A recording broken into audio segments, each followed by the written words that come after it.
We will now explore the counteroffer.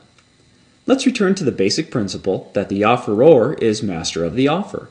As previously suggested, this means that the offeror can insist on the exact terms of the offer that are presented to the offeree. If the offeree accepts those terms, a contract is formed. But what happens if, in responding to the offer, the offeree changes one or more term? Is a contract still formed?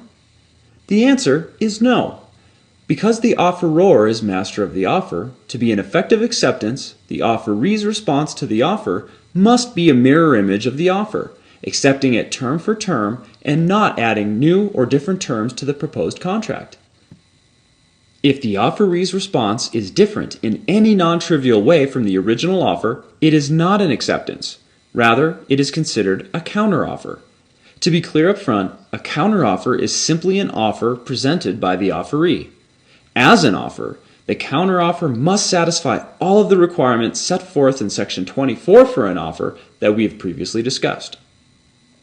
The counteroffer is defined in Section 39 of the restatement. So let's explore that section.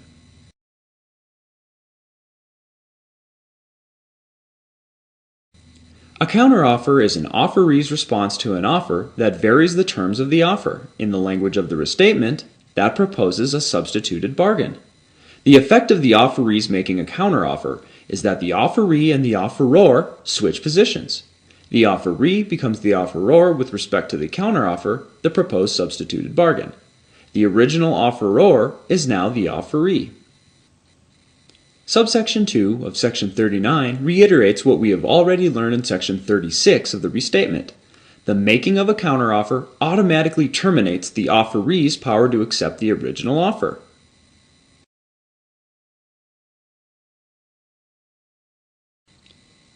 Let's consider an example.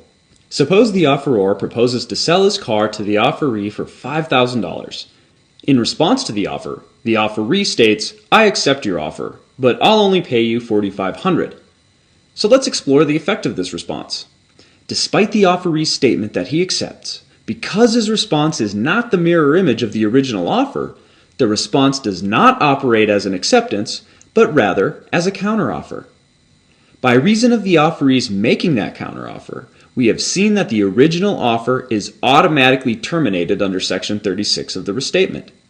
Assume that in response to the offeree's counteroffer, the offeror says, "I'm not interested in selling my car for $4,500.